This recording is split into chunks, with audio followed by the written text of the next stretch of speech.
Good morning, students. Myself, Ravina Dagar. Today we will continue chapter number 4, English.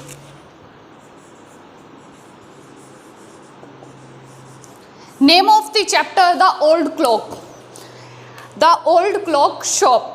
इस chapter का name क्या है? The old clock shop. आज हम देखते हैं कि इस चैप्टर में हमें क्या बताया जा रहा है. Okay, are you ready? Let's start today's class. Okay, first सबसे पहले चैप्टर में बेटा क्या है, एक फेस्टिवल की बात की गई है. तो कंटिन्यू करते हैं. It's Christmas Eve have arrived as last minute shoppers were going home.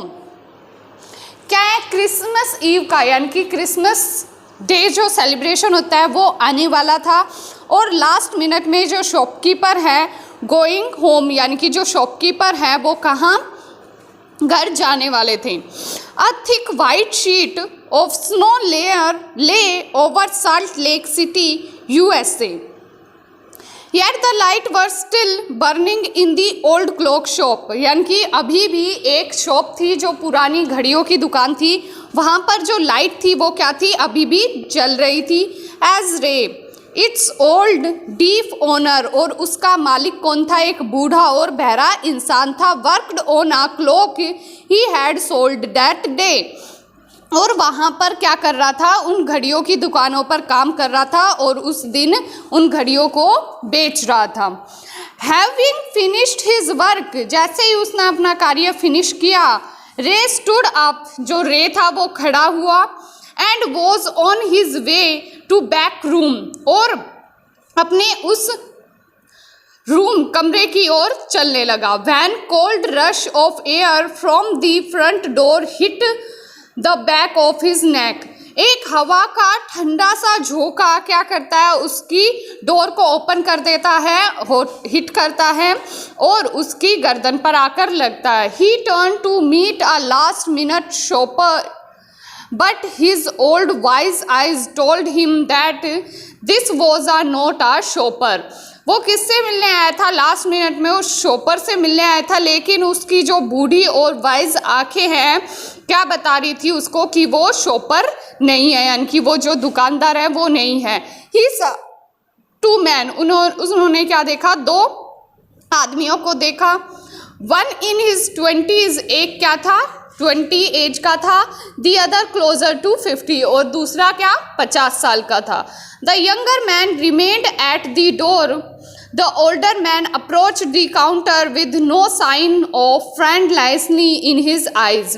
वो क्या करते हैं? वो डोर को ओपन करके अंदर आते हैं और काउंटर के पास आ जाते हैं, लेकिन उनकी आइज क्या? फ्रेंडलेसली नहीं दिख रही थी.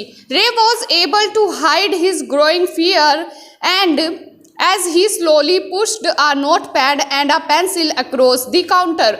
वो काउंटर पे खड़ा हुआ अपने डर को छुपा रहा था कि कहीं ये चोर तो नहीं है, और स्लोली धीरे धीरे अपना नोटपैड जो लिखने के काम आता है और एक पेंसिल निकालता है और काउंटर के पास आकर खड़ा हो जाता है. He smiled at the unfriendly face, then pointed to his ear and shook his head from side to side. वो क्या करते हैं? जब वो उनको देख रहा था तो वो उनका अनफ्रेंडली यानी कि दोस्ताना संबंध ना दिखते हुए उनके फेस पर डर की स्माइल आ जाती है और उनको उनकी आंखों को पॉइंट आउट करता रहता है और उनकी आंखों में और सिर से लेके उनकी पैर तक साइड बाय साइड उनको कंप्लीटली देखता रहता है. Quick look of surprise changed the man's face as he studied the notepad, then turn and said something to his friend. वो उस मैन इंसान के फेस को पढ़ लेता है और जो नोटपैड लिया होता है उसके तरफ देखता है. वो बहुत ज़्यादा सरप्राइजली देख रहा था और अपने दूसरे दोस्त से कुछ बातें भी कर रहा था. फेस को टर्न करके अपने दूसरे दोस्त से क्या कुछ बता रहा था. Ray used the chance to look closely at the man. Ray क्या कर रहा था कि उस इंसान के पास आने का मौका देख रहा था. Paying attention to the shape of gun and restless hand in the man's right coat pocket. और उसके साइड में जो है वो बिल्कुल सीधा दिख रहा था और क्या देख रहा था कि कहीं इसकी पॉकेट में कोई गन तो नहीं है, कहीं इसके हैंड में कोई कुछ है तो नहीं है, कोट की पॉकेट में उसको ऐसा कुछ दिखाई दिया। Anger boiled with him but it was keeped down by an inner voice that sad be still. He wrote on note pad may I help you. वो क्या किया, वो इसके साथ बहुत ही ज़्यादा एंगर यानी कि गुस्से में उसको देखता रहा, उनकी तरफ देखता रहा, लेकिन धीरे से वो बिल्कुल ही चुप रहा। अपनी इनर वॉइस में बी स्टिल यानी कि स्थिर, अपनी अंदर की आवाज़ में कहता है कि शांत रहो, स्थिर रहो। He wrote on net pad, वो नोट पैड पर लिखता रहा और बोलता है मे आई हेल्प यू, मैं आपकी क्या मदद कर सकता हूँ। अ क्रूल मॉकिंग स्माइल यानी कि क्रूल मतलब बहुत ही दया निर्मलता से भरी हुई, यानी कि जिसमें कोई दयालुता हो ही ना, ये स्माइल उनके फेस पर आ गई। They both understood why he was there, वो दोनों ही क्या समझ गए कि वो यहाँ पर क्यों है। Why his friend remained eight the door, क्यों उसका जो दोस्त है वो दरवाजे के आसपास खड़ा है। They looked like man who were down on their luck and were no ready to try something they would later be sorry about. वो उनको क्या देखता है, दोनों की साइड देखता है और वो सोचता है कि आज पता नहीं मेरी किस्मत में क्या है, क्या इनका लक है। वो ये सब कुछ समझने की कोशिश करता है और फिर एकदम से तैयार हो जाता है कि शायद मुझे अपनी चीज़ों के लिए इनसे क्षमा मांग लेनी चाहिए थी।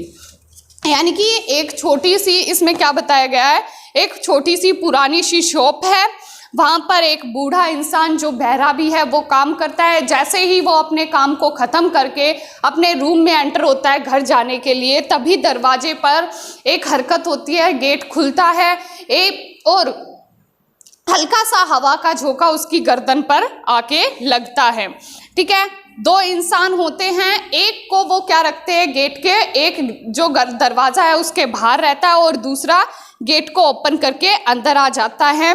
धीरे धीरे वो काउंटर पर आ जाता है। वो काउंटर पर जो बूढ़ा इंसान जिसको रे बोलते हैं वो खड़ा था, वो उसको क्या समझते हैं कि शॉप में काम करने वाला है, ना कि ओनर है। ये शॉप का दुकानदार नहीं हो सकता, दुकान मालिक नहीं हो सकता। और धीरे धीरे उनकी मतलब जो आंखें थी, जो हर चीज़, जो उनका बिहेवियर था, वो ऐसा लग रहा था जैसे कि वो कुछ गड़बड़ यानी कि कुछ गलत करने वाले हैं। ये सब कुछ सोच सोच के जो इंसान था, जो रे था, वो बहुत ज़्यादा डर रहा था। उनमें से एक इंसान की जो एज थी वो 20 थी और दूसरे की 50 थी। उन्होंने क्या किया, नोटपैड अपने डर को छुपाते हुए, उनकी आंखों में दोस्ताना बिहेवियर देखते हुए, अनफ्रेंडली स्माइल देते हुए अपना नोटपैड निकाला और पेंसिल निकाली और काउंटर के पास जाकर खड़ा हो गया और उनको आश्चर्यचकित रूप से यानी कि देखता ही रहा, उनकी आंखों को, उनकी सर को और उनके आसपास की चीज़ों को। फिर उसके आसपास वो देखता है क्लोजली, क्या देखता है कि कहीं इसके पास कोई गन वन तो नहीं है। वो उनकी पॉकेट वगैरह, उन्होंने कोट डाला हुआ था, उनके आसपास वो चीज़ें देखने लगता है। और लास्ट में जब उनको लग जाता है, वो ये सब कुछ सोचते हैं कि नहीं, अभी मुझे शांत हो रहना चाहिए, हम नहीं जानते कि क्या इंसान क्या कर डाले, तो अभी हमें क्या रहना चाहिए, शांत रहना चाहिए। और वो जो इंसान आया था उससे पूछता है कि क्या मैं आपकी क्या मदद कर सकता हूँ। ये सब चीज़ें हुई थी और वो दिन था क्रिसमस ईव, यानी कि क्रिसमस का जो त्यौहार था वो आने वाला था। The clock ticked on, Ray calmly wrote another message, have you come to pick up a clock or watch. वो कहता है क्लॉक जो थी, क्लॉक के टिक्ड होने की आवाज़ आनी थी और रे अपने नोटपैड पर दूसरी चीज़, दूसरा मैसेज क्या लिखता है, दूसरी बात क्या लिखता है कि क्या आप यहाँ पर अपनी कोई घड़ी या कोई वॉच पिक करने के लिए आए हैं, लेने के लिए आए हैं। Then he pointed to the long board filled with hanging clocks and pocket watches. वो अपने जो आसपास का जो पॉइंटेड एरिया है, यानी कि दीवार है, वॉल्स है, कोई स्टूल है, जहाँ पर हर जगह वो कमरा किस चीज़ से, घड़ियों से भरा हुआ था, घड़ियों से लटका हुआ था, घड़ियाँ उधर लटक रही थी। उसमें पॉकेट वॉच भी थी, यानी कि जेब में रखने वाली, हाथ पे बांधने वाली, कमरे में टांगने वाली, ये हर तरह की वैरायटी वहाँ पर अवेलेबल थी। He was not a पैम broker but at the same time could not say no. वो क्या था, पैम ब्रोकर नहीं था और वो उसी टाइम क्या बोल देता है, नहीं, to needy people who place their old watch or clocks before them for anything they could get। कि ये जो क्लॉक लेने के से पहले मेरे पास ऐसे इंसान हैं जिनको मैं ये चीज़ दे सकता हूँ। He loaned more than he should. They would be there when the owner wanted them back at the same price he had paid with no interest। वो उसके पास जाते हैं और वो बोलते हैं कि मैं इस दुकान का ओनर हूँ, मैं वापस जाना चाहता हूँ, अगर आप चीज़ें लेना चाहते हैं तो प्राइस पे कर सकते हैं। Then the older man seemed to feel a little eraser, took out his hand from his pocket and quickly looked at the watch on the wrist। उसके बाद जो बूढ़ा इंसान है वो उसको इरेजर को हाथ में लिए हुए कुछ देख रहा होता है, उसकी तरफ देखकर कुछ फील कर रहा होता है, कुछ महसूस कर रहा होता है। And his hand from his pocket, जो उसका हाथ किस में था, उसकी पॉकेट में था। Quickly looked at the watch on his vest, और जल्दी से देखता है कि उसकी वेस्ट, उसकी जो कलाई है उस पर तो घड़ी क्या है, बंधी हुई है। How much will you give me for this, और वो कहता है कि मुझे इसका कितना मिलेगा। दी मैन रोट, और वो इस चीज को लिख लेता है। द रे noticed a little same in the grey eyes looking at him. रे फिर से उसको छोटी छोटी आंखों से उसकी तरफ देखने लगता है, सेम आइज से, और उसकी आंखें कैसी थी, ग्रे कलर की दिखाई दे रही थी उसको। The watch was nothing special, वो कहता है कि ये जो घड़ी है ये कुछ ज़्यादा स्पेशल नहीं है। And yet they had great powers, और इसकी पावर भी क्या है, इसकी शक्ति भी क्या है, ख़त्म होती जा रही है। It was something to exchange a way out of a bad situation, इसके लिए आप क्या कर सकते हो, चीज़ों की अदला बदली कर सकते हो, क्योंकि ये बहुत ही ज़्यादा बैड, बेकार हालत में है। Knowing that great need had brought the man to his shop in the first place, सभी जानते हैं कि हर तरह की नीड यहाँ पर मेरी दुकान पर पूरी हो जाती है, और सभी सबसे पहले घड़ियों के रिगार्डिंग मेरी ही शॉप पर आते हैं। रे आस्क, रे उससे पूछता, how much do you need for it, कि आपको इसके लिए कितने पैसों की ज़रूरत है या कितने पैसे देना आप पसंद करना चाहोगे। They reply came back on the note pad whatever it's worth, वो नोट पैड पर लिखते हुए ही रिप्लाई देता है कि इसकी क्या कीमत होगी, कि तुम्हें क्या लगता है कि क्या इसकी कीमत होनी चाहिए। अब आगे बोलते हैं बेटा, वो क्या करते हैं, उसके हाथ में टिक टिक टिक टिक करती हुई एक घड़ी थी, और वो नोट पैड पर रे क्या लिखता है कि आप यहाँ पर क्या वॉच लेने के लिए आए हो या कोई क्लॉक लेने के आए हो, और अपनी दुकान की तरफ, लोन की तरफ पॉइंट आउट करता है। लोन वो होता है जहाँ पर खाली एरिया होता है, और कहता है कि यहाँ पर हर तरह की घड़ियाँ लटकी हुई, आपको जो पसंद आए आप पसंद कर सकते हो। इसके बाद वो कहता है कि नहीं, जो ज़रूरतमंद इंसान हैं उनको इन घड़ियों की ज़रूरत होगी, मुझे इस तरह की घड़ी नहीं चाहिए। ही लोन्ड मोर देन ही शुड, यानी कि वो इससे अच्छी बेटर चीज़ उसको चाहता है। Then the old man seem, उसके बाद जो ओल्ड मैन के हाथ में क्या थी, एक इरेजर थी, और उसको देखते हुए वो उसका हाथ किस में था, अपनी पॉकेट में था, और पॉकेट्स से वो जल्दी से अपना हाथ निकालता है, और तभी नज़र पड़ती है कि उसके हाथ पर क्या है, एक रिस्ट है, एक रिस्ट पर जो कलाई है उस पर एक घड़ी बंधी हुई है। रे धीरे से उसको ग्रे कलर की आंखों से देखता है, और उसके बाद वो बोलता है कि आप मुझे इस घड़ी का, जो बूढ़ा इंसान था जो 50 साल का था, वो कहता है कि आप मुझे इस घड़ी का कितनी कीमत दोगे, कितना आप देना चाहोगे। तो उसको रिप्लाई मिलता है कि ना तो, रे बोलता है कि ना तो ये कोई स्पेशल घड़ी है, ना इसमें कोई स्पेशल चीज़ है, ना अब इसकी कंडीशन अच्छी है, ये तो बहुत ज़्यादा बैड कंडीशन में है। और रे उसको सजेशन देता है कि इससे अच्छी बात तो ये है कि आप इसको एक्सचेंज कर ले, इसके बदले में और कोई चीज़ आप ले सकते हो जो भी आपको चाहिए। मेरी दुकान पहली ऐसी दुकान है जिसको घड़ी की ज़रूरत होती है, वो हमारी ही दुकान पर सबसे पहले आके मांगता है। फिर भी उसके बाद वो कहता है how much do you need for it, कि रे पूछता है कि आपको इसकी इतनी क्या ज़रूरत है। दे रिप्लाई केम, यानी कि आप इसकी कितनी आपको ज़रूरत है, अगर मैं इसको बेच भी लूँ, अगर मैं इसको खरीद भी लूँ तो आपको कितने पैसों की ज़रूरत है। तो जो बूढ़ा इंसान है वो नोट पैड पर ही वापस से रिप्लाई दे रहता है वट एवर इट्स वर्थ, जो भी इसकी कीमत हो। रे reached into the cash box, रे जाता है कहाँ पर, कैश बॉक्स के पास जहाँ पर कैश रखा हो। पुल्ड आउट, उसको खींचता है। अब $50 नोट और $50 का एक नोट ले आता है। And passed it into the man's hand, और उस इंसान के हाथ में दे देता है। As they shook hands Ray looked into a same man eyes, जैसे ही वो उसको हाथों में पकड़ता है तो जो रे है वो उसकी आंखों की तरफ देखने लगता है। दे सीम टू से थैंक, और वो उसी कंडीशन में वो बोलता है कि थैंक यू, आपका बहुत बहुत धन्यवाद।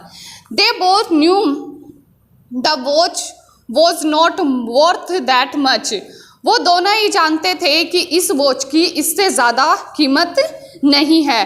Before turning to leave the man wrote, जब वो वापस जाने लगे तो जो मैन है, जो आदमी है, वो क्या करता है, उस पर लिखता है I will be back to pick up as soon I can, merry Christmas, कि मैं इसको अपनी जो घड़ी उसने रखी थी $50 में, और वो कह के जाता है कि मैं जल्द ही क्या अपनी घड़ी को लेने के लिए आऊँगा। यानी कि वो नोट पैड पर ही बातें चल रही होती है, क्योंकि वो जो मैन था वो क्या था, ड्रीफ था, मतलब बहरा था, वो सुन नहीं सकता, तो इसलिए उसने नोट पैड पर ही सारी चीज़ें पूछी कि आपको घड़ी कितने में चाहिए, ये सब कुछ, और सब कुछ उन्होंने कैसे किया, नोट पैड पर ही किया।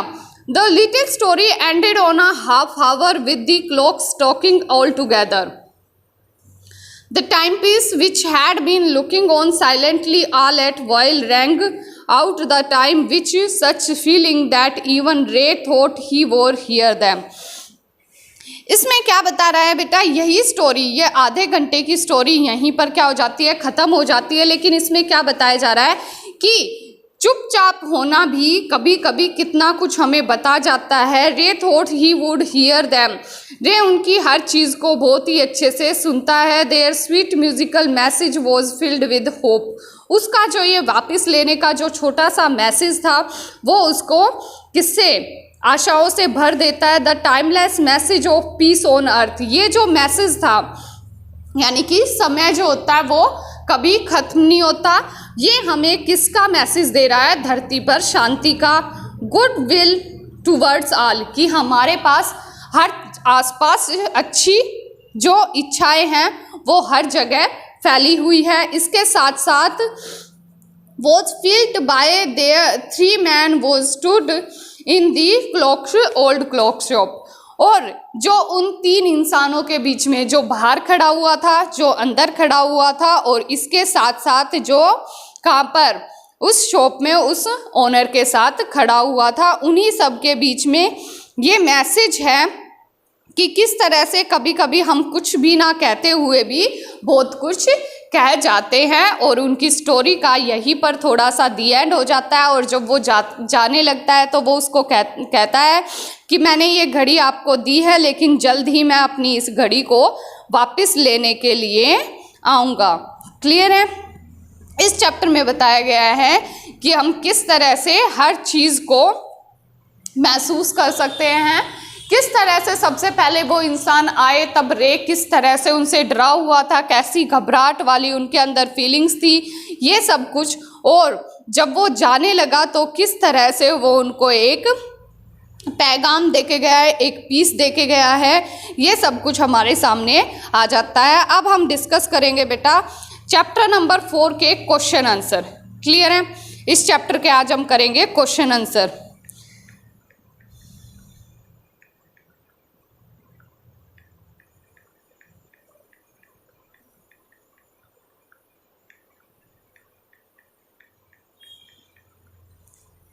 इतना चैप्टर समझ में आया? सिर्फ ये छोटी सी स्टोरी बता रही है, सिर्फ इतना ही कि किस तरह से कभी कभी हम किसी से कुछ भी ना शेयर करते हुए भी बहुत कुछ बोल जाते हैं और बहुत कुछ चीज़ें हम उनसे शेयर कर जाते हैं।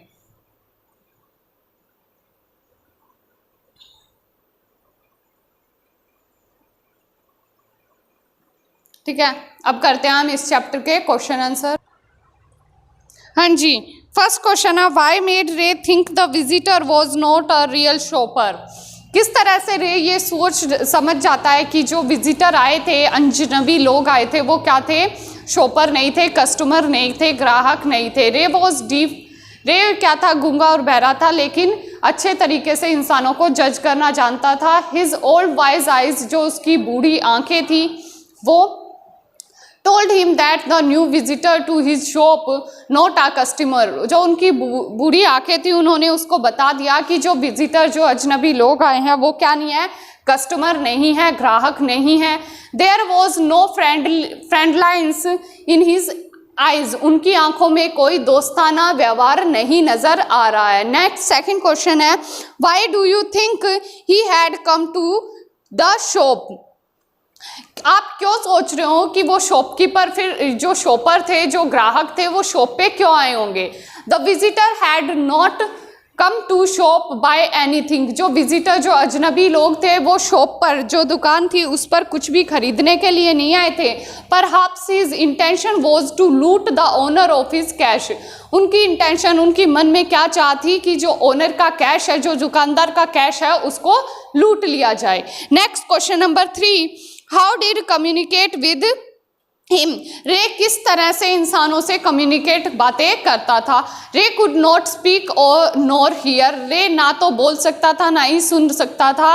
ही communicated with his customer by writing his message on a notepad, वो किस तरह से अपने कस्टमर को एक नोटपैड के द्वारा लिखकर चीज़ों को बताता था, समझाता था, और उसके कस्टमर भी वापस से नोटपैड पर लिखकर ही चीज़ों का जवाब देते थे। अब आता है question number 4, What do you think the man said to his friend who waited at the door?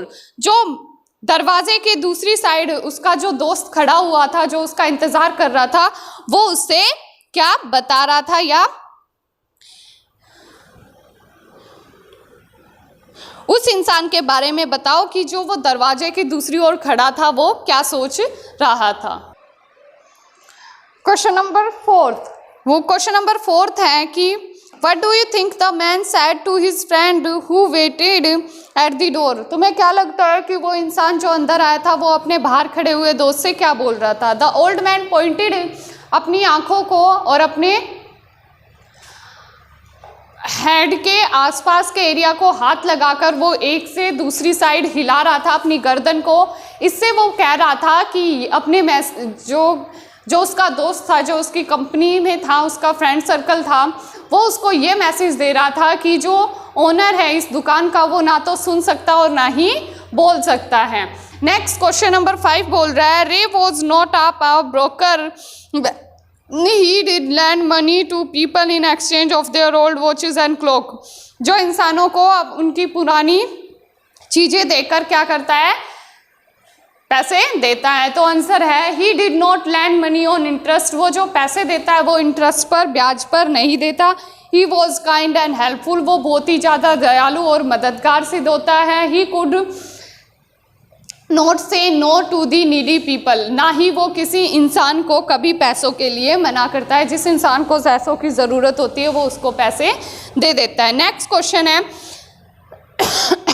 The watch was nothing special, जो वॉच है वो ज़्यादा स्पेशल नहीं है, बट उसके साथ बहुत सारी शक्तियाँ जुड़ी है। It was sense, did it have great power, कौन सी great power. The watch was just ordinary, जो वॉच थी वो सिर्फ ऑर्डिनरी थी, but it had the power to pull a person out of a bad situation, लेकिन उसके पास वो ताकत थी जो गंभीर स्थिति में इंसानों को बाहर खींच लाती है। जो इंसान बैड स्थिति में होता है उससे उनको बाहर खींच लाती है। The older man goat the money he needed without hurting रे, उन्होंने क्या किया, ओल्डर मैन ने, जो बूढ़ा इंसान था, उन्होंने रे को बिना दर्द पहुँचाए हुए जो उसको पैसों की ज़रूरत थी वो अपनी घड़ी को देकर और उन्होंने उनसे पैसे कलेक्ट कर लिए बिना उनको किसी भी तरह से दर्द पहुँचाए हुए, चोरी किए हुए।